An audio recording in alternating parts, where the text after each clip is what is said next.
Hello, hi, and a warm welcome to the Samadhi Podcast, a series of short talks and guided meditations that help you become a happier, more peaceful, and positive person.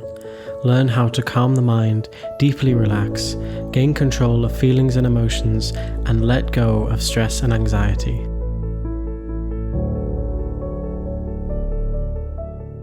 I was recently asked what I thought the keys to happiness in daily life were, and I wanted to unpack this here on the podcast. First of all, I think it's important to actually know what we mean by happiness.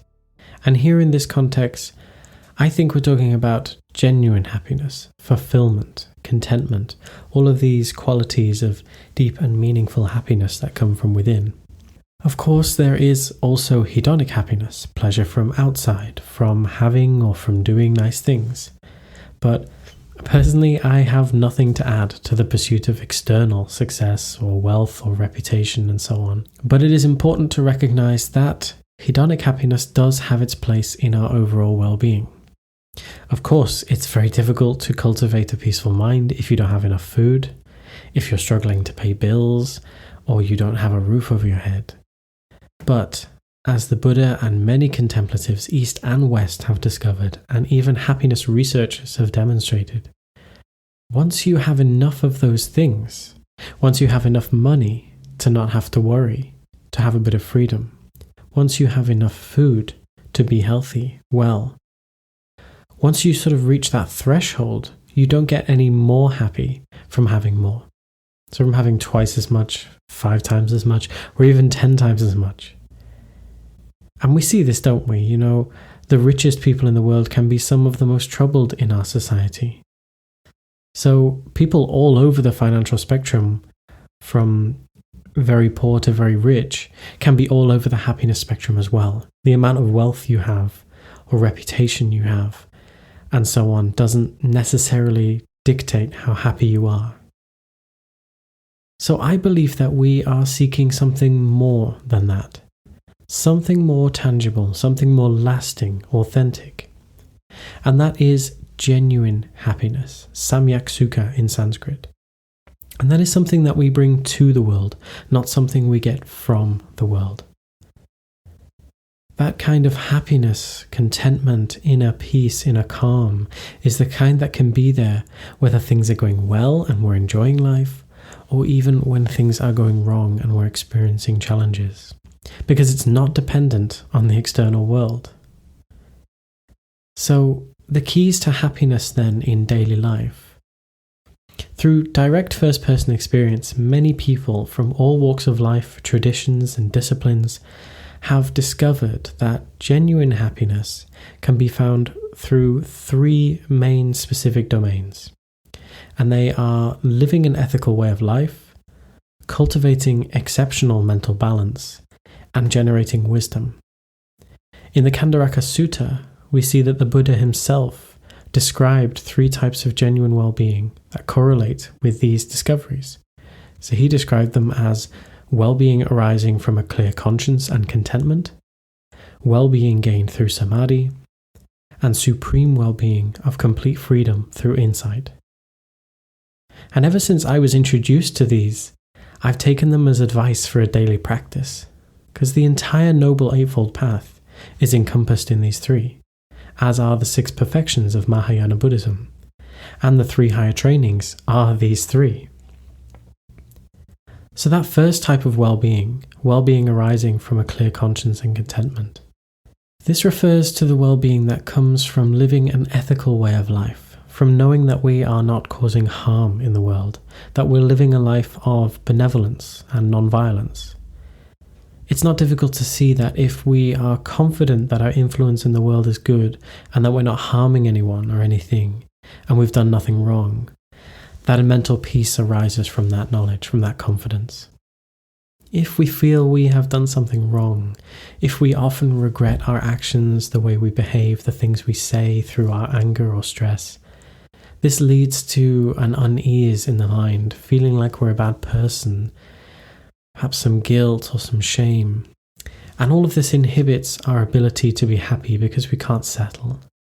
This first type of well-being also refers to the feeling of satisfaction that comes from having enough, from not wanting more, and not needing to disrupt our life or the lives of others in the pursuit of more stuff. So this first type we can also see, I think, as protection for our spiritual growth and our happiness. And that is, insofar as we can keep a level head throughout our day, not shouting at the kids or the dog or getting angry in traffic, then we actually have a chance at cultivating genuine happiness and peace of mind. The second type of genuine well-being is well-being gained through samadhi. Samadhi is often translated as single-pointed attention, concentration, or unification of mind. And samadhi is about having a mind that is beautifully balanced and focused, free of the agitation and the laxity or dullness, and samadhi specifically is fully absorbed on an object of focus or a state of mind. So when our mind is calmed through concentration practices, what we call shamatha practices, such as mindfulness of breathing, the Buddha's preferred method of practice, the first thing we experience is peace and calm. From there, as we go deeper in the practice, a sense of feeling really well and healthy in body and mind arises, followed by something quite interesting and perhaps unexpected, an experience of bliss and joy. You wouldn't think that attending to one single thing, especially something as ununique as the breath, that's not very interesting. You'd never expect that it could give rise to an experience of bliss or joy. But this report has been corroborated time and time again by practitioners over thousands of years, and isn't something we need to be very advanced in our practice to experience for ourselves. And so following these three comes a mind which, as the Buddha describes, disperses and quells unwholesome states whenever they arise. And this simply means that thoughts of worry, stress, or anger, whatever, may try to arise in the mind, but like fish swimming against a particularly strong current, as they try to do so, they struggle against the strong current of the mind and cannot get a footing. Most of us have experienced the enjoyment and peace that comes from having a concentrated mind, attending to something interesting, perhaps a hobby or a skill, music, art, science, whatever it is for us. We can enjoy this activity for hours on end, be fully present with it, interested, engaged, continuously. We've also experienced what it's like to be bored to death by something. Every minute moves slowly, we wish it would end. And so it's important to recognize that what makes things boring is not objective. What makes things boring is the mind. If you bring a dull mind to anything, then what you attend to will be boring, whether it is a film, a meal, a book, time with your family. Anything can be boring if you bring a dull quality of awareness to it. If, however, you have a concentrated, calm mind, anything is interesting. Watching the sunrise, even watching paint dry, or even watching your breath. With this quality of mind, an engaged, concentrated, calm quality of mind, boredom is gone. So by training in samadhi, also referred to as shamatha training, we learn to cultivate this quality of awareness and then bring it to all of our daily activities and interactions with others. So this makes every part of our day interesting and engaging. And it is also a very relaxing state of mind. The calmer our mind is, the greater the stability, the more composed it is, the greater stillness it has. And the very quality of that awareness is deeply relaxing. Contrary to our ordinary agitated mind, a calm mind is very relaxing. And the third type of genuine well-being is the supreme well-being of complete freedom through insight. And this is a truth-given joy and satisfaction that comes from clearly knowing ourselves, the nature of suffering, the nature of mind, the interrelationship between self, others, and the environment. When we have more questions than answers, and we don't know why we experience suffering, why my mind is out of control, why I experience anxiety, what the purpose of my life is, what I'm even doing with my life, then our day-to-day experience can be very confusing and very unsettling.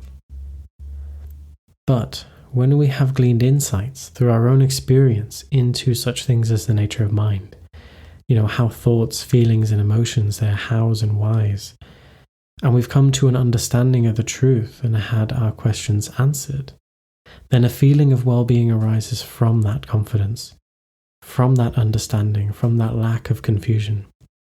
And this well-being doesn't arise from simply having knowledge or understanding a theory, but from really knowing with absolute certainty through our own experience. So with our minds imbued with these three types of well-being, it's not difficult to see how we can bring a quality of happiness and joy to our life, no matter the circumstances.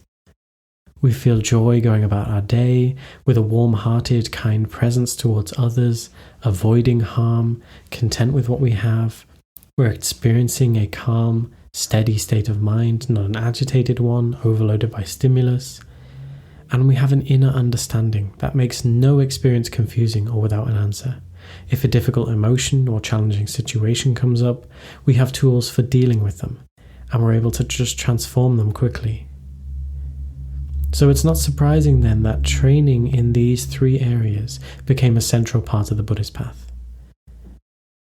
So if you're looking for the keys to having a happy, contented mind on a daily basis, then I would encourage you to also take this as advice for a daily practice. Your job on a daily basis consists of doing three simple things. 1. Living in a way that gives you a clear conscience and contentment.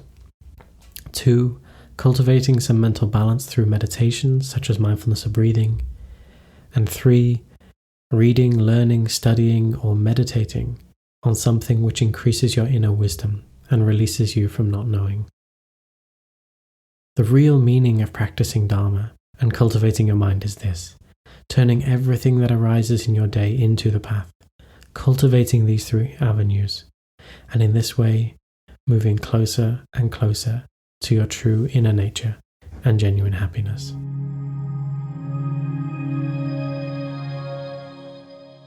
I wanted to thank you for listening to this week's podcast, and I hope it brings some benefit to you. If you would like to learn more about meditation or join us for our free weekly online meditation sessions, then please join our Samadhi community on Facebook. Just go to our website, samadhi.org.uk, click on support, then click on join our Samadhi Sangha, and you can find out all the information there. Please don't forget to subscribe and share, and I hope to see you again soon.